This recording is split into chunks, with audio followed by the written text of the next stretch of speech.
obviously, this was a question that people had because there's a lot of interest in this question. So somebody asked me recently, they said, how do I, and it's so tough because the simplest questions can be the most difficult. It's how do I tell people what the market's like? Hmm. And it kind of caught me off guard because I was like, well, what market? What are they buying? Are they selling? What's the price point? Single family homes, condos. I mean, you kind of can go down so many different paths. But I realized that they really just wanted an answer. Like, how can, if somebody says, what is Temple City like as a buyer or a seller? What do I say? And I really had to spend some time on it. And I'm able to dwindle it down to three metrics that you should understand about any market. And it's impossible to know all of these metrics for all of the markets. So, what I used to do when I was more into production is if somebody would say to me, hey, we're looking to buy in Riverside. This was actually a real example. They said, hey, we're looking to buy in Riverside. And I said, okay, well, you're going to buy. I know your price point is about 750. This was almost 10 years ago. Almost 750. Um, so now let me go figure out what that market is like. And here are the three metrics that always help me the most. One is the month supply. And that's essentially going to represent the balance of the market. And we've talked about this in the past. Um, the month supply is how long it would take for everything in the market to sell. Let me see. Just going to make sure that my audio is working. It is. So if everything on the market was there was no new listings and everything that was on the market stayed on the market, and it took under 3 months for everything to sell off, that would be considered a seller's market. There's low inventory. Now, if there was, let's just say, 40 listings, and it took over 6 months for all those 40 listings to absorb into the market, that would be a high inventory, and that'd be a buyer's market. Buyers have their choice. In other words, things aren't flying off the shelves.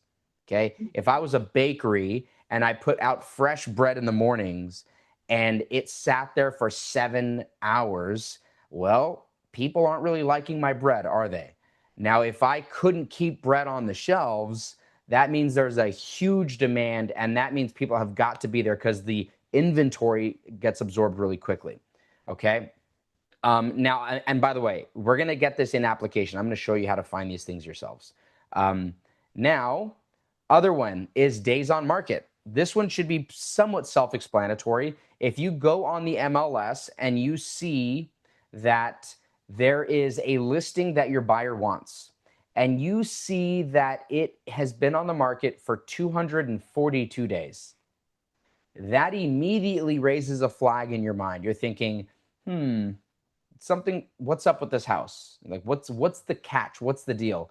If you go into a market and you see, your client wants to buy in La Cañada, and at this price point you see that the average days on market is 4 days, there should be bells and whistles like, holy cow, we need to write these offers yesterday. Like, we need to get these offers in. So days on market is another great metric to take a look at. And obviously, this is a little self-explanatory, I think, but low days on market, high urgency. It's like a fire sale.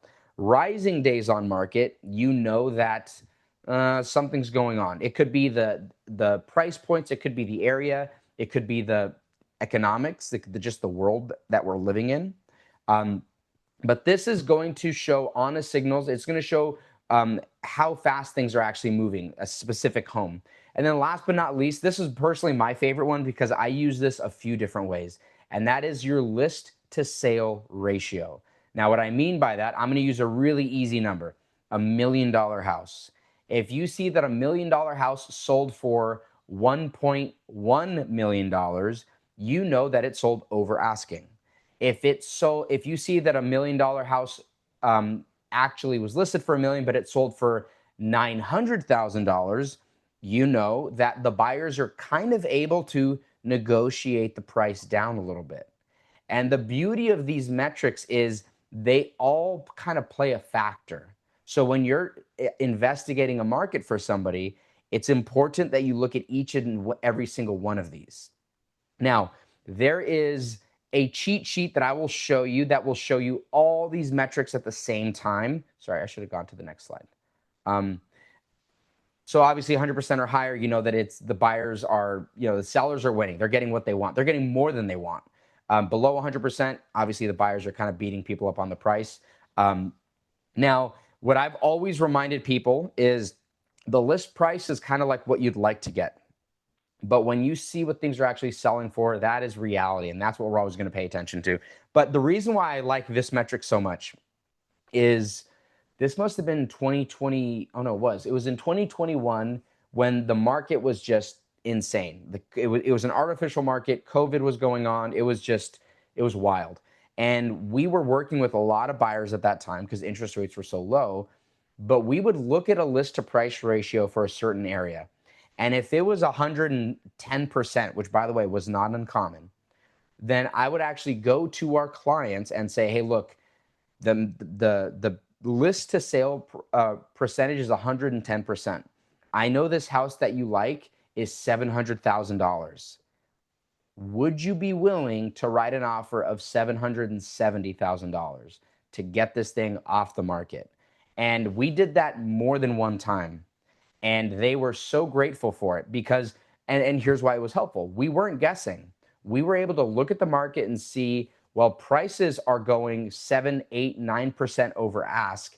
So it would be silly for us to come in under asking. And this also sets expectations. Let's say you're working with somebody that's, you know, they're a cerebral client. They're all in their heads. And they're like, well, you know, if I do this and I do that, you have to kind of set their expectation and say, hey, look, I understand that you have a strategy in your mind, but right now what we're seeing in this market at this price point in this area is homes are going at minimum over list price and at max 105%. You have to set that expectation, okay? The worst thing you can do is let them go into this market thinking that they are holding all the cards.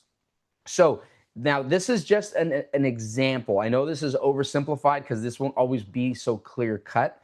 But here's what a hot market looks like, okay? We have a low supply, meaning there's not that many listings.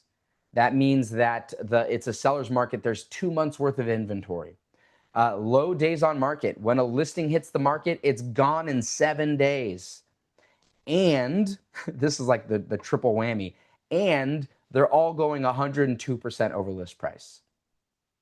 Now let's look at a balanced market. A balanced market is, yeah, you got about 6 months of inventory. You know, nothing's flying off the shelves. Moderate days on market. You'll probably get a few showings, a few weeks. And then you're just kind of getting the near asking price. Some might go over, some might get a lot of credits. You know, one of you on this call had a really brilliant negotiation tactic where you asked for credits and a price reduction, right? Like you kind of like hit them from all sides. And a cooling market. Cooling market is the supply is starting to rise. You kind of have to keep an eye on that. And again, I'm going to show you where to find that. Days on market is going higher and higher. So maybe it used to be the 7 days and maybe now it's 30 days. Like, okay, well, we have some time to kind of chat up the seller a little bit. And then a lower ratio. Maybe things are actually not going for list price. Now, there's a huge overarching umbrella to all of this, and that is the economy. Right? We just know for a fact that, I mean, unfortunately, we live in such an information age era that if a bomb goes off in a country we've never heard of, it's on our phone. And if a trade war is going on between two countries that may or may not affect us, it's on our phone. We're getting an email. So the sentiment of the buyer and the seller could be affected by all those things as well. Okay, so in other words, a lower ratio of list to sell, that could simply be affected by the Fed or the 10-year Treasury, right? So there's a lot of factors in here, but if you had to master 3, these are the 3 that I would suggest. Now, before we move on to this is the framework, okay? Number 1, how much inventory is available, okay? That's the absorption rate, that's the churn rate, if you will. How fast are homes selling? That's days on market. So we have months of inventory, we have days on market, and we have close to sell price or list to sell price. So now, I'm going to change gears. Let's see if I can do this. Can you guys see my screen? Okay, cool. So this is your recenter hub. Okay, this is where you log into your association, and this has all the things you need. If you've never gone through and adjusted your widgets, you probably have 100 that they're all trying to push you. I would say cut it down. Cut it down and just get a few that you're using. I even at this point might get rid of a few of these, but for sure you need the matrix. You need zip forms. You need, this is the one we're going to talk about today, realtor property resource. I don't even know if you need CAR anymore because you have zip forms. Cloud CMA, sure. Real list, that's your tax records, absolutely. But I would, in other words, play with this. So if I click on realtor's property resource, we're going to go through this in order. I'm going to click here and I'm going to open up this, close. Okay. And I'm going to do this fast only because I know this is recorded and you can always go back through this and watch. Okay. So we're going to go to, not marketing, we're going to go to research and we're going to go to residential market trends. And now what I'm going to do, I think in my video I said Temple City, so I'll stay true to that. Temple City, it'll autofill, Temple City, California. And now this is, I mean, honestly, guys, this is gold. This is fantastic. What this is going to do is it's going to give you a snapshot of these markets. And some of these things, they're okay. Like I said, there's a lot of metrics to look at, but we're looking at the 3 key metrics. So the first one is months of supply. So let's go to the top because it was up here. Market trends, months of inventory. So Temple City has a 2.43 months of inventory. And if we go back here, we know that that is well under what is considered a seller's market. And by the way, if you don't remember, it actually shows you right here. And I don't know if you can click yet. If it was in the 6 months, it would be here. And if it was above 6 months, it would be here. I'm going to tell you right now, we're recording this April 2026. I have not seen a buyer's market yet. I think the closest I've seen was a balanced market when I first got into real estate. Now, it has happened, of course, but I have not seen it yet. Now, there's a few other things that you can do here. Number one, this is all of Temple City, is I can go and specify that I only want single family. And let's see what that changes. Apply to all charts. Yeah, it didn't change much. So single family homes are they're flying off just as much. Now, you'll notice something. You're going to say, oh, Gabe, hold on. It shows the sold to list price or sold to list ratio. So we don't need to do anything else. Well, where is this searching? It's all of Temple City. Now, should you look at all of Temple City for months of inventory? I think you should because that gives you the general idea. But when it comes to a list to sell price ratio, I think you want to get hyper specific with where your client is looking. Now, if they don't know where they're looking, okay, then yeah, this can give you an idea. So this looks to me 100.8%. If we go to our chart,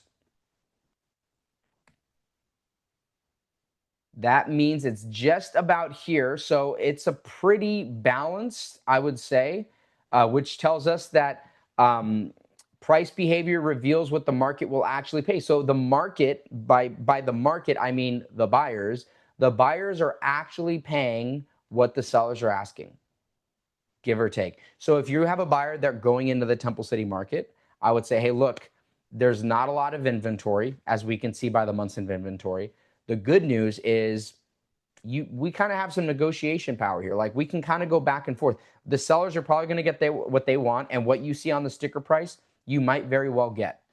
So we have months in inventory. Now, what's the other metric that we're going to look at? We're going to look at how fast are homes selling. That was the days on market. Okay, so we're going to look at days on market. Now, again, this could give you a metric, I believe. So let's take a look here. So new listings, active listings, average, median days, 1 year. So I don't want the median days though. So I think what we'll already do is we're going to switch back to, yeah, so you can see the month supply of inventory, so 2.3. You can see how it's changed over the year. But I want to see something different. So now we're going to get into the other two metrics. So just to review, on the first metric, we were able to go for months of inventory, we were able to go to the realtor property resource, and that is found right here, realtor property resource. When you want to find inventory, like months of inventory, you're going to go here, you're going to type in your city, and you're going to see right out of the gate how many months of inventory. And you can specify single family home, only condos, or everything that people live in. Okay. Okay. So now I want the other metrics now. I want to see days on market and I want to see list to sell ratio. So what I'm going to do is I'm going to go back to my recenter hub. Let me close this so you can't see. And I'm going to go to matrix. We're going to do a little dirty work now. Okay. And I may dig in a little bit to this client. I might say, hey, look, Temple City's pretty big. Tell me ballpark of where you're looking. But let's just pretend this person's giving me a whole lot of nothing.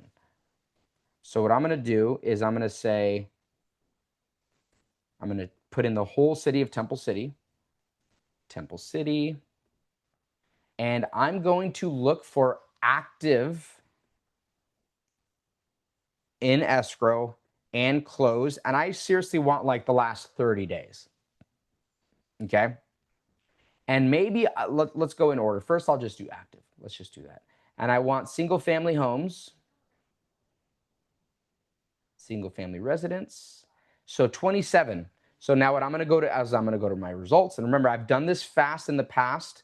So bear with me here because you can go back and watch the recording. I'm going to select all. And I'm going to, I showed you guys this trick before, print. And I'm going to go to a quick CMA because that's going to give me my quick and dirty info. And I'm going to be able to see here that the average days on market, here it is, average days on market. So this is cumulative days on market is 65 days for everything that's currently active right now. That is quite a while, okay? Quite a while. And now if I want to even go a little bit more specific and I want to say, well, I only want to see what has sold. Select these guys. And I want a good temperature of the market. So give me like 60 days. So there's 18 of those. I'm going to look at the results. Anytime there's a red flag, I'm going to remove that. I just don't want to deal with that. I'm going to print, quick CMA. And I'm going to look to see, so the things that actually sold, how long were they on the market for? Cumulative days on market, 50 days. Now, it's important sometimes that you take note of the median, okay? Remember, median's more the middle because you have some outliers here, don't you? You have 210 days and you have 2 days. So I would personally, in this situation, because I see there's such a high outlier there, I'd say the median is 25 days. So when I talk to my client, I'd say, hey, look, things are going under contract in about 25 days, okay? Let's go back. I'll show you another perspective on this. So let's go to criteria and let's go back to active and let's look at what the median was there. It's still 27. 50, select all. If you guys practice enough, you too can navigate the MLS this fast. Okay, so let's see what the median was. Oh, 52. Yeah, so it's still pretty close. So the median days on market was 52 days. And that is the Temple City market. So in a perfect world, your client says, we're looking right in this area. And you can say, perfect. Let me see what the average days on market is right in that area. So months of inventory is the whole area. If you can get down to the nitty gritty of where they're looking, you can figure out what the days on market is in that area. And then last but not least, it actually coincidentally is going to be in the same report. I'm going to go to the solds and let's take a look at what things are going for in their list to sell ratio. And remember, just a quick review, that's going to say what buyers, like how much negotiation power we have here. Are buyers able to beat up sellers on the price? So let's go here. So I'm going to look at closed listings, 180 days, single family residence, Temple City. Now remember, the more specific, the better. I think, no, that's not how they said it. The more specific, the more terrific. So if you can get your client to narrow down where they're looking, you can get a much more accurate idea of how competitive it is. But let's go to the results. I'm going to select all, deselect the flag. I'm going to go to print, quick CMA. This is the quick and dirty CMA. When I teach you guys how to do the 5-minute CMA, this is the one we do. This is the one the clients do not see. Do not show the clients this. This is ugly. So let's go down and let's see that it might be at the top actually. Yep. Average list sold price to list price ratio. The average is 103.6%. Now, there's a difference. Sorry, let me go here. Oh, I guess that's it. Okay, so let me go back to that one more time just to show you what we found. So we went to all closed properties. The more specific, the more terrific, but this is in general all of Temple City. And we said that they are going 103.6% of the list price, meaning over list, over asking. So now, let's go here. So that's all the framework. Those are the three. So I'm going to stop sharing. And now here is, I always tell people, so the science is you run the numbers, right? You crunch the numbers. Awesome. Good for you. The art is getting your client to now understand that. Dare I say, dumbing it down for them so that, like, don't be that person that's like, here's 15 pages of what the market's like. What do you want to do now? Right? You have to say, look, we're going to look at these three things. Okay, we're going to look at months of inventory. That's how long active listings are actually lasting before they're just gone. We're also going to look at days on market. That's going to give you an idea of how much time you have to really take a look at this property, the speed of the market. And then we're going to look at list to sell price. And I'm just going to tell you right now, that's going to show us how aggressive people are being. And also, it's going to give us almost a lens in how we're going to view a house. I don't want you to go into Temple City thinking, well, my uncle got paid 95% of ask price back in 2005. Like, okay, I understand that. Now in this market, it's 104% of the list price. And just even that conversation is going to go so far, because what you don't want is for somebody to get you to show the property, do all the walkthrough stuff with them, and then they write the offer. They're like, we think we want to come in about 50,000 under, and you're like, I really should have set the table here, because that's not even an option in this market. So without further ado, what do we think? Thoughts, ahas, takeaways? I mean, I really thank you. It's a good thing to know on how to really negotiate and really make I've only worked with the buyer, but like make your buyer aware, right? Like if you want to be competitive, if you want to get this house, this is what we're going to have to offer. I think that's like the biggest takeaway for me. And then to kind of have numbers to back that up is Mm-hmm. really important. Yep. Um, and to understand, how to obtain that information in the system and then present it on over to your client. So I think I mean, it was great. Good. Thank Yeah. you. So two things that you reminded me of. Number one is this is just as applicable when you're working with a seller. Right. Yeah, I'm sure. Yeah. Yeah. So if you're working with a seller, you're saying like, hey, I know your neighbor sold for 115% of their list price, different market. Right. So this helps with the seller just as much. And then I will also say, this is one of those little art things that you have to practice. It's never you that's telling them that the market is this speed. It's never you telling them that months of inventory is this. It's us sitting on the same side of the table and saying, this is what the market's telling us. Mhm. And that slight camera angle change is going to go so far, especially when you're working with the seller. When the seller is like, I raised my kids here. And in your head, you're thinking, nobody cares that you raised your kids here, unfortunately. So instead, the conversation is, hey, I understand you have so many amazing memories here. This is what the market's telling us, that people are only paying about 95% of the list price. So Mhm. what, so that's the perspective change. Somebody taught me that years ago, and it's gone. It makes the market the bad guy or the good Mhm. guy. and puts you on the same side. Yeah. Yeah. Anything else, guys? We're at the top of the hour.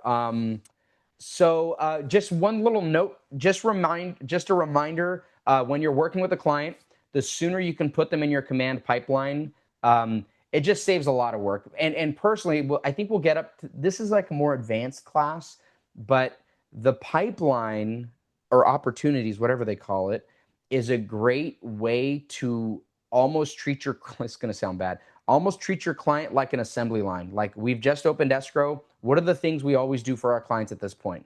Okay, we just lifted our inspection contingency. Here are the things that I usually send to them. And that way every single person gets the exact same treatment throughout the contract.